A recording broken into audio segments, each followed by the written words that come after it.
Je me retrouve à l'accueil d'Amos, qui est une ressource alternative pour les personnes qui souffrent de santé mentale, de dépendance, mais également pour les personnes itinérantes et qui ont des besoins alimentaires. Alors, les services contribuent simplement à la qualité de vie des personnes à développer, entre autres, leur autonomie. Alors, je vous invite avec moi dans les coulisses de l'accueil d'Amos.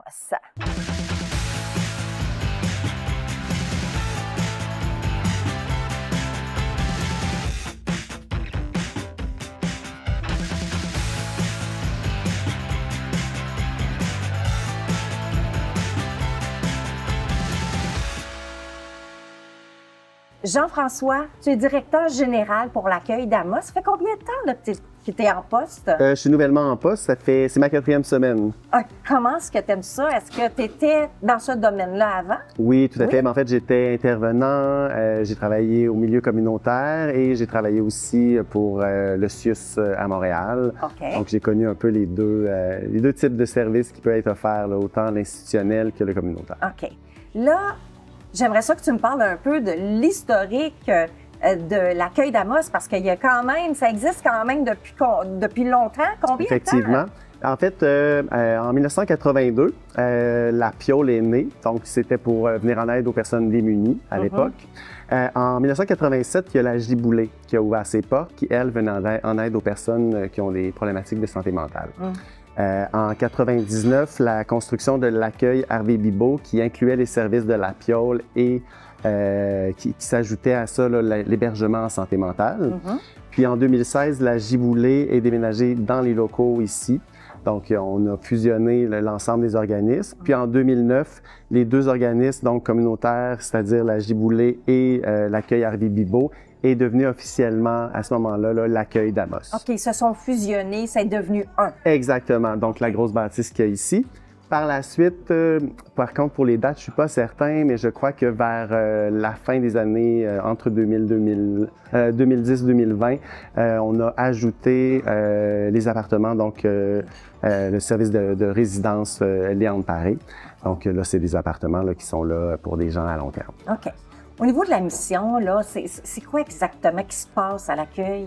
En fait, on offre une multitude de services. Principalement, on a le service d'hébergement d'urgence. Donc, une personne qui a un besoin d'hébergement en urgence, une personne itinérante ou du moins qui a une problématique d'hébergement, on a ce service-là. Puis par la suite, il y a un cheminement qui se fait à l'intérieur de l'organisme. Donc, il y a les dortoirs pour les personnes qui sont là un peu plus à long terme, disons moyen-court terme. Ensuite, il y a les chambres, qui est un service moyen terme.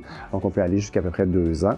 Puis par la suite, il y a la résidence, comme j'expliquais tout à l'heure, que là, c'est vraiment un appartement qui permet de pouvoir d'avoir une certaine stabilité, surtout dans un contexte comme ici, là, présentement en Abitibi, où le taux d'inoccupation est extrêmement faible. Bien, des fois, ça peut aider là, pour cette clientèle-là qui est des fois un peu moins fortunée. Comment est-ce que, et comment et pourquoi que l'accueil a été créé, en fait? Ça s'est fusionné? Pourquoi? Bien, en fait, c'est que il y avait de plus en plus de besoins, donc on essayait de trouver, je pense, une solution à pouvoir héberger et offrir des services à tout le monde. Comme c'était un petit peu éparpillé à l'intérieur de la ville, ils ont tenté de pouvoir trouver là, une façon de réunir l'ensemble des organismes pour permettre d'offrir un service optimal là, à l'ensemble de la population. Là, si je comprends bien, on a une banque alimentaire, on a un comptoir alimentaire, effectivement, on a de l'hébergement, donc du dépannage d'urgence jusqu'à du long terme, donc que les gens peuvent rester ici sur une période X. Tout à fait. On peut avoir, statiquement parlant, ça ressemble à quoi? Combien de personnes qu'on peut héberger? Combien de personnes viennent utiliser les services? Bien, pour vous donner peut-être une petite idée, par exemple, au mois d'avril, on a eu l'équivalent de 184 nuits pour ce qui est de l'hébergement d'urgence. Donc, c'est ce qui représente à peu près 3 femmes et 19 hommes qui ont eu les services, pour un total de 184 nuitées. Et on a dû malheureusement aussi le refuser jusqu'à 10 personnes. Là.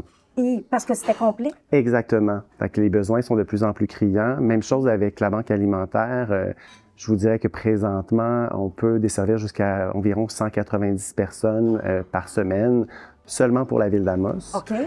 Mais on couvre aussi les différentes municipalités là, de la MRC Abitibi. Donc, c'est 13 municipalités là, qui sont desservies là, par les services. Wow! Mais c'est quand même énorme, là, quand même, le besoin est criant. Effectivement. Fortement. Maintenant, la vision, l'avenir, on la voit comment ici? Ben, c'est sûr et certain que si on se met à rêver dans un monde idéal, c'est sûr que de pouvoir réussir à pouvoir ne pas refuser des gens, de pouvoir accueillir l'ensemble des personnes.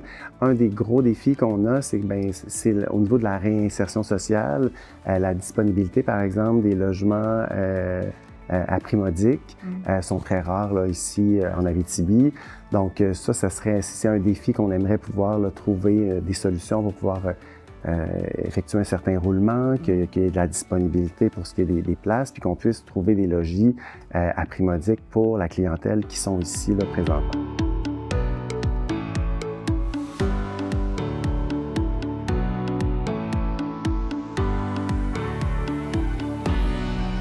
Lindsay, tu es responsable de la banque alimentaire et de la cuisine. Peux-tu me parler de ton rôle exactement? C'est quoi une journée typique pour toi? Tout ce que tu fais à l'intérieur de l'accueil d'Amos? Bien, dans le fond, moi, je vais gérer tout ce qui est nourriture. Donc, moi, j'ai une équipe qui va le matin, du lundi au vendredi, qui va faire la tournée des épiceries, ramasser les denrées que les épiceries nous donnent. Okay. À partir de ça, j'ai une équipe de bénévoles qui va trier les légumes pour mes dépannages alimentaires et le comptoir alimentaire. Les dépannages alimentaires sont le mardi. Fait que dans le fond, moi, en avant-midi, je vais rencontrer les gens qui ont fait une demande.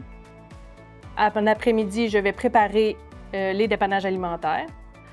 Le lundi, je m'occupe de tout ce qui est repas d'ici. Donc, les menus, tout préparer, le stock qu'on a besoin pour les dîners, les soupers, tout ce qui est nourriture. Mercredi, c'est comptoir alimentaire. Donc, ça, c'est vraiment notre grosse journée. On prépare tout le comptoir en avant-midi. On a à peu près 190 personnes qui passent au comptoir alimentaire à chaque semaine. J'aimerais que tu me spécifies, c'est quoi la différence entre dépannage alimentaire et comptoir alimentaire? Bien, les dépannages, c'est un service d'urgence. Donc, exemple, quelqu'un qui vient juste de se séparer, il arrive, il faut qu'il recommence à neuf dans un nouvel appartement, il n'y a aucune nourriture. Donc, nous, on va faire un service d'urgence. OK. Donc, c'est plus gros que ce qu'on donne au comptoir alimentaire. On donne du lait, des œufs, du pain, de la viande, des légumes, vraiment tout pour starter comme une mini-épicerie, une petite base. On va donner du canage. Le comptoir alimentaire, on y va en fonction de ce qu'on reçoit. Donc, il va y avoir des semaines qui vont être plus grosses, des semaines qui vont être plus petites. Mais c'est à tous les mercredis. Donc, les gens peuvent se présenter ici. C'est 2 $. Nous, on leur remet un panier de nourriture. Ça, c'est vraiment à chaque mercredi. Est-ce que ça prend une preuve qu'ils ont gagné un revenu X pour recevoir un panier ou Pas pour le comptoir alimentaire. Pas pour le comptoir. Pour les dépannages alimentaires, on va effectivement demander une preuve de revenu, mais pour le comptoir, c'est vraiment ouvert à tout le monde. OK, parfait. Donc, mercredi, c'est ça. Là, on a le jeudi, le vendredi, qui sont pour les municipalités. Bien, en fait, le mercredi aussi, j'ai une municipalité. Mercredi aussi? Donc, le mercredi, jeudi, vendredi, j'ai une municipalité qui vient. Donc, ça, c'est vraiment les municipalités avoisinantes. Souvent, eux autres, ils vont avoir des gens dans leur municipalité qui n'ont pas d'auto, qui sont à mobilité réduite, qui ne peuvent pas se déplacer pour venir au comptoir. Donc, eux, bénévolement ou avec la municipalité, vont venir ici chercher des denrées qu'ils vont rapporter, qu'ils vont distribuer dans leur municipalité. C'est quoi l'impact que tu ressens du travail que tu fais versus les autres qui reçoivent? Comment est-ce que tu vis ça, toi? Bien, c'est que du bonheur. Tu sais, je veux dire, d'avoir quelqu'un, de lui remettre un panier de nourriture puis qu'il nous dise que c'est grâce à nous qu'il va être capable de nourrir ses enfants, de voir le stress que eux, ça leur enlève aussi. Tu sais, tout le monde le sait, c'est pas une surprise que l'épicerie est rendue extrêmement dispendieuse, que les gens ont de la misère, les loyers sont dispendieux aussi. Donc, la demande d'aide est de plus en plus grande, puis de plus en plus, on voit la différence qu'on fait auprès de notre communauté. C'est merveilleux.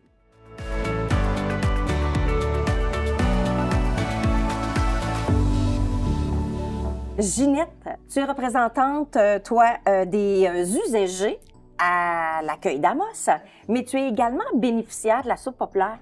C'est quoi que ça représente pour toi d'avoir cette aide-là de l'accueil d'Amos? Bien, j'ai pas d'affaire à me faire à manger chez nous. Ah. J'arrive ici, tout est prêt. C'est vraiment un prix minime, là. Fait que, ouais, c'est ça que je trouve bien pratique. Je viens dîner et souper. OK. Il y a le souper également. Ouais. OK. Puis, est-ce que tu participes à certaines activités qui se passent ici? Oui, quand il y en a, là, mais là, ils sont diminués beaucoup depuis le COVID. Là, il manque de personnel, fait que les activités, il n'y en a pas. Là, mais quand il y en a, là, je participe, quand je suis au courant. Là. OK. Comment ça se passe, une vie ici pour toi, là, de venir ici régulièrement? Est-ce que tu rencontres des gens? Est-ce que Oui, c'est sûr qu'on se connaît, on se fait des amis, là, un petit peu, qu'on pourrait dire. Là. Ça fait que c'est souvent les mêmes personnes qui sont ici, là, mais avec pas les usagers, pas les usagers, les bénéficiaires qu'il y a ici. Fait que on tisse des liens, là, veut pas, là. Fait que, ouais. Ça t'aide pour toi, j'imagine, psychologiquement, socialement? Oui, socialement, là, je veux dire. Puis moi, je suis seule chez nous avec mes 3 chats, là, ça fait que ça me fait du bien de voir du monde, un peu, là, ouais. C'est quoi les enjeux que tu vis et qui fait en sorte que tu viens ici chercher de l'aide? Bien, de l'aide, j'ai déjà venu en chercher, mais de là, X années, parce que j'avais besoin de soins pour ma santé mentale. Là. J'avais besoin d'une intervenante en psychologie. Et puis, c'est ça. C'est que quand j'ai débuté, où c'était là? J'ai débuté par... Tu as débuté ici ton accompagnement Ouais. par rapport à un trouble de santé mentale. Ouais. OK. Aujourd'hui, comment ça va? Ah, ça va. Ça dépend des événements qui m'arrivent, là, OK. je veux dire. Puis il y en a tout le temps qui m'arrivent, là. Fait que... OK. Ouais, fait que ma santé mentale est comme ça ou ça, là. C'est pas pareil tout le temps, là. OK. Ouais. Puis, es-tu contente de l'accompagnement que tu reçois? Bien, je ne reçois pas vraiment d'accompagnement ici. Moi, c'est plus... je rencontre Plus une de psychothérapeute, une là, à psychothérapeute. l'extérieur. OK. Ouais, OK. c'est ça. OK. Anne, Oui, tu es bénévole à l'accueil d'Amos. Oui. Depuis combien de temps? je pense que ça fait plus que 2 ans. Plus que 2 ans. Ouais. Qu'est-ce qui t'a amené à devenir bénévole? J'avais entendu dire que de temps en temps, il y avait besoin de quelqu'un ici. Fait que je suis venue comme voir les besoins qu'il y avait. Fait que là, tranquillement, pas vite, ben on a mis... Puis là, Lynn est arrivée aussi comme nouvelle employée. Fait qu'on a comme, comment je pourrais dire, évalué tous les besoins qu'on avait. Puis après ça, on s'est rendu compte que ça prenait plus de monde qu'une seule personne pour préparer. Parce que nous, on trime tous les légumes qu'on reçoit. OK. Fait que toi, tu es au comptoir. L'autre côté. Donc, banque alimentaire. Banque alimentaire, c'est ça. Côté frais, là. OK. OK? Fait que nous, on reçoit les légumes et tout ça le mardi. OK. Fait que là, il faut tout trier, tout trimer, tout mettre en portions le plus égal possible OK. pour la distribution du mercredi, ce qu'on fait aujourd'hui. là. OK. Fait que là, moi, je me suis rendu compte que tout seul, c'est beaucoup d'ouvrage. Oui. Fait que là, j'avais demandé, c'était Yvon qui était ici à l'époque. Fait que j'ai dit, ben je peux-tu t'amener d'autres bénévoles? Fait qu'il a dit oui. Fait que finalement, on s'est ramassé une équipe de 6. Oh oui. On fait ça le mardi. On commence vers 10 h le matin. On peut sortir à 2 h comme à 4 h. Ça dépend du travail qu'on a. Après ça, de l'autre côté, le mercredi, pour la distribution comme là, ce qu'on fait. Là, on est quoi? On est 5 ou 6? 5, je pense. Je sais pas. Ça roule tellement là, le mercredi. Ouais, c'est ça. Il y a beaucoup de monde qui vient chercher la nourriture. Quand j'ai commencé, moi, 115, on a fait une grosse journée. OK. Puis là, de ce temps-ci, on peut monter jusqu'à 186. Ça fait que aujourd'hui, c'est une journée plus calme. OK. Probablement parce que les gens ont eu une rentrée d'argent. Mais sinon, là, les 3 autres semaines du mois, ça roule, là. OK. Fait que donc, vous le voyez, par l'achalandage, vous le voyez Beaucoup. selon la période au moment où il y a un chèque qui rentre. Ouais. Où il y a de l'argent qui Oui, rentre. c'est sûr, c'est normal. C'est un droit de se gâter. Là. Exact, exact. Fait que, mais pour le reste, là, oui. Puis on a plus de monde qui vient, plus de petites familles aussi, Ah oui. plus de personnes âgées. Oui, OK. ça, on l'a vu, là. Ouais. Qu'est-ce que ça fait comme impact sur toi? Ben moi, j'aime ça, faire ça. Fait que j'ai du fun. C'est-tu gratifiant pour toi faire ça? Sûrement. OK. Sinon, je ne recommencerai pas, là. Uh-huh. Mais oui, j'adore ça, faire ça. Puis, tu sais, j'ai amené comme du monde que je connais. J'ai du monde que je connaissais pas du tout, que j'ai connu ici. J'ai ma gang ici du côté de l'accueil, là, que j'ai connu aussi, que j'aime beaucoup. Fait que, tu sais, ça me fait 2 journées remplies bien correctes, là. C'est sûr que le soir, surtout le mercredi, c'est là qu'on a l'âge qu'on a.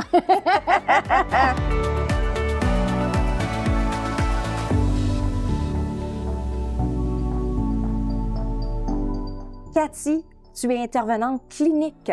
Parle-moi un peu de ton rôle. Qu'est-ce qu'une intervenante clinique à l'accueil d'Amos? Bien, dans le fond, nous, les intervenantes cliniques à l'accueil, ce qu'on va faire, c'est vraiment plus les suivis avec les usagers pour pouvoir les accompagner tant dans leur démarche de réinsertion sociale, tant au niveau de, justement, tout dépendamment les gens, on a la rupture sociale, on a aussi les gens en soutien d'intensité variable, on a aussi les gens qui vont être en dépendance. Fait que dans le fond, on est 2 intervenantes cliniques qui vont couvrir majoritairement les 3 services. On a des gens qui sont de l'interne, qu'on va avoir nos résidents, autant que les gens qui vont être les membres, autant les gens qui viennent utiliser le milieu de vie, mais aussi on a des gens de l'externe. Par exemple, en dépendance, je peux avoir des gens qui vivent à domicile, mais qui vont venir me rencontrer pour avoir un suivi en dépendance externe. Sinon, c'est sûr qu'on a aussi nos intervenants qui sont plus sur le terrain. Nous, on va faire plus des suivis court, moyen, long terme avec les gens sur les besoins qu'ils ont à ce moment-là, que ce soit tant au niveau de l'hébergement, de dire le budget, les aider là-dedans, ou bien au niveau de la santé mentale, de trouver aussi des implications, soit en bénévolat ou d'aller retourner sur le marché du travail. Fait que c'est de cette façon-ci que vous les accompagnez au travers de leur cheminement de vie ici. Oui. OK. Puis aussi, on peut autant les accompagner à leur rendez-vous chez le médecin, qu'on peut les accompagner à aller à une entrevue au travail, on peut les accompagner à se préparer pour des rendez-vous quelconques. Fait que c'est vraiment un peu dans toutes les sphères de vie qu'on va les accompagner à ce qu'ils trouvent un équilibre dans leur vie. Est-ce qu'on peut les amener à une certaine autonomie à un moment donné pour qu'ils puissent vivre leur vie seuls? Bien, on a, c'est ça, différents types de clientèle. Comme je dis, on avait aussi santé mentale, la dépendance. On a les gens qui vivent plus des ruptures sociales. Exemple, on a une séparation pour sortir des repas, pour essayer de se retrouver un logement et tout ça. Il y a des gens qu'on va avoir justement des niveaux d'autonomie différents, mais majoritairement tous autonomes. OK. C'est quoi les défis que tu peux rencontrer?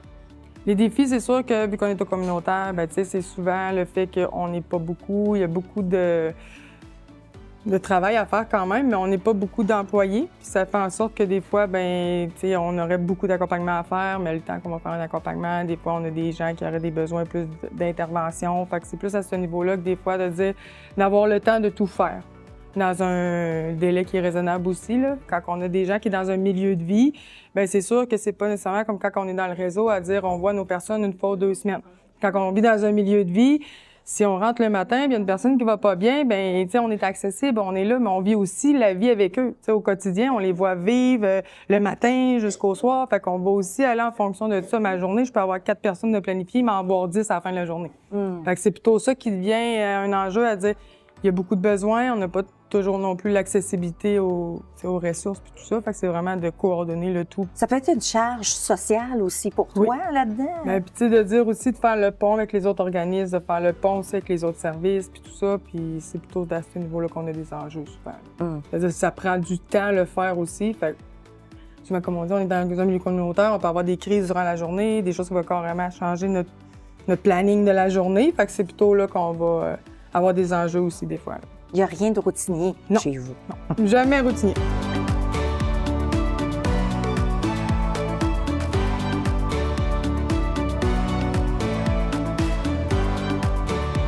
Chantal, tu es bénéficiaire, toi, ici à l'accueil. Depuis combien de temps?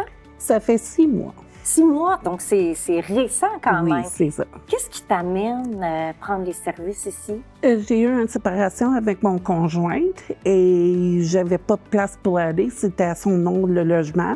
Fait qu'il fallait que je parte, il fallait que je vérifie, essayer de me trouver quelque part. Fait que j'ai venu ici, je savais des services parce que j'ai venu ici de 11 ans.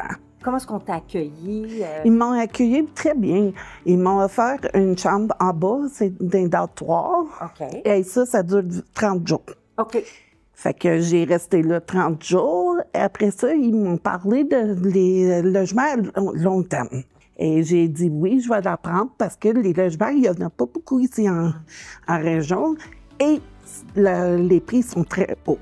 Fait que avec ça, j'ai décidé de m'en venir ici et on a de la sécurité, on a des personnes à parler 24 heures sur 24 et ça m'aide. OK. Fait que psychologiquement, socialement, tu es bien servi oui, à cette c'est ça. Là, toi, j'imagine que tu utilises le comptoir alimentaire et le dépannage. Comment ça se oui, moi je vais avec le comptoir alimentaire. OK. Et ça, c'est, comment je pourrais dire ça? On a de la bouffe frais, OK. les légumes frais, tout ce qu'on a besoin. Des fois, ils donnent du shampoing, du savon, et d'autres fois, ben c'est moins, mais ça nous aide à arriver à la fin de la semaine. Oui. Tu sais. Aussi, on a le comptoir, le dépannage, oui. Ça nous aide si on recommence à travailler ou on rentre dans des logements. Ça nous aide à arriver. Sylvain, tu es intervenant de terrain. Explique-moi un peu ton rôle ici à l'accueil d'Amos. Ben, nous autres, notre rôle, c'est d'accompagner. On accompagne nos usagers, on prépare les repas. Ça fait que nous autres, on leur fait cuire, on interagit beaucoup. Ça fait qu'on va venir jouer avec les usagers, on va faire des activités. Ça fait que c'est pas mal ça. Si on a besoin de parler, on s'en va, on peut parler, on a des places. OK. Mais la différence avec intervenant clinique, c'est que nous autres, on est vraiment dans le vivre avec. Ça fait que, tu sais, on est 6 heures, puis c'est 6 heures ici, dans le milieu de vie. Fait que donc, avec toi, tu es avec les résidents. Là. tout le temps. Ouais. OK. Tandis que intervenant clinique, Tu fais des rencontres C'est des ponctuelles. rencontres Ça fait que c'est ponctuelles. juste là que ça joue. Mais nous autres, c'est vraiment d'être ici, dans le milieu de vie, essayer de mettre de la vie, faire des activités. qu'est-ce qui t'attire dans ce travail-là, toi? Ben moi, c'est les gens. J'adore les gens, ça fait qu'en partant. Puis c'est le fait que tu peux aider. Ça fait que, tu sais, c'est comme nous autres, on disait, on sème des graines, puis on espère que ça pousse. Ça fait qu'on aide les gens à partir, leurs autonomies, à, tu sais, Donc, tu améliores la condition de vie de la personne. on essaye en tout cas. T'essayes. Ouais. C'est quoi les principaux défis que tu rencontres au travers de ton travail? Ben, des fois, c'est de trouver des mots justes. Tu sais, Les mots c'est- justes. Oui, parce que tu sais, t'entends la personne qui te parle parce qu'elle a une problématique, ben c'est de l'aider, de la porter. Après ça, c'est guider vers les ressources. Tu sais, on fait un peu le même principe qu'un intervenant de clinique, mais tu sais, mais on est avec. Ça fait que, tu sais, je trouve que ça te donne un lien différent, mettons, que de faire bureau. Ça fait qu'un intervenant de terrain, c'est vraiment, c'est ça, tu peux aller avec les personnes. Ça fait que... Puis, pour toi, j'imagine, il faut que tu sois positif à tous les jours pour pouvoir aider Ben, les gens ici. Oui, on essaye. Là. Hein, oui, Mais, ça doit tu sais, pas être facile. ben, ça ils doit être un t'apportent défi. beaucoup, ces gens-là. Ah, Là, ok. tu sais, nous autres, oui, on peut apporter des solutions, les aider, mais eux autres, et tout, ils nous apportent beaucoup. C'est que moi, je pars d'ici de mes journées, là, puis il y a des gens qui m'ont appris de quoi. Tu sais, on peut parler, on parle de plein de choses, puis ils ont d'autres vécus. Ça fait que, tu sais, ça te fait voir différemment. Ça, moi, je vois ça plus, c'est un échange, puis c'est ça qui est bonifiant, mettons, à dire, tu fais ce métier-là. Fait qu'il y a un échange entre les bénéficiaires et toi. Ah, tout le temps. Puis ça te nourrit, Ben, ça ça nourrit nourrit, ton âme, ouais. là, finalement. Ah oui. C'est le fait de connaître les personnes. Tu sais, au-delà des difficultés, ça fait que, tu sais, là, tu traverses comme avec eux autres, là, Mhm. Et tout ça sans jugement. sans jugement. On essaye tout le temps.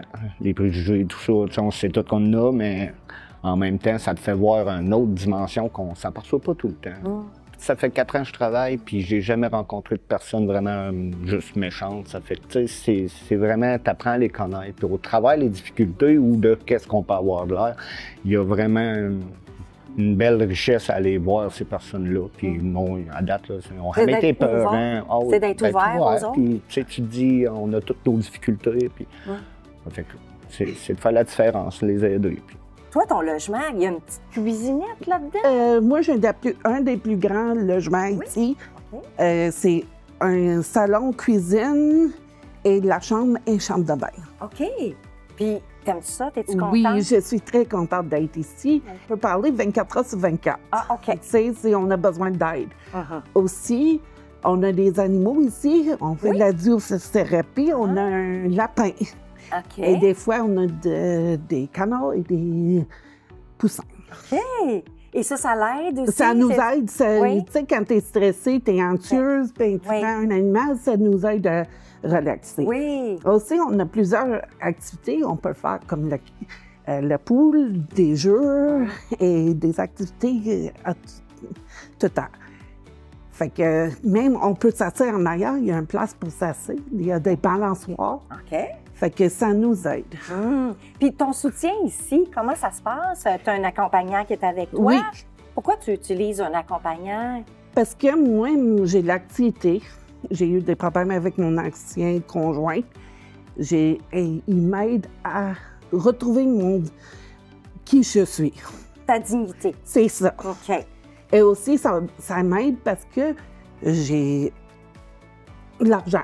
Tu sais, mettre l'argent à côté parce que dans plusieurs mois ou années, je veux retourner rester des logements. OK. C'est long. Tu veux devenir plus autonome. C'est ça. OK. Bien, on te le souhaite, Chantal. Bien, merci beaucoup. Merci à toi.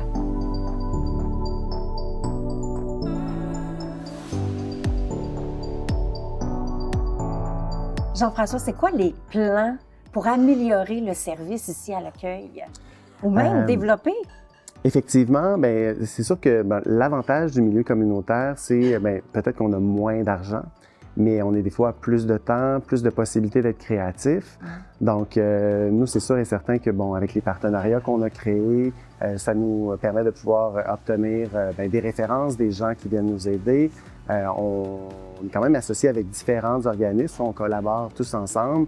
Fait que je vous dirais qu'on essaie de trouver, des fois on s'assoit dans des tables de concertation, il y a une problématique, puis là on réfléchit ensemble comment chacun de nos organismes peuvent pouvoir aider. Fait que c'est un peu notre façon pour nous de pouvoir améliorer nos services en s'informant, en étant en contact avec les usagers, avec les gens de la communauté, avec la ville, pour pouvoir essayer de trouver des solutions. Fait qu'on essaie de s'adapter rapidement. On a cette force-là, souvent le communautaire. On n'a pas une aussi grande structure, par exemple, que le CISAT. Donc, ça nous permet de pouvoir, des fois, d'avoir une créativité puis une rapidité. C'est sûr que c'est le financement qui est souvent un enjeu, parce que des fois, on a des idées, on a d'excellentes idées, mais c'est l'argent qui manque.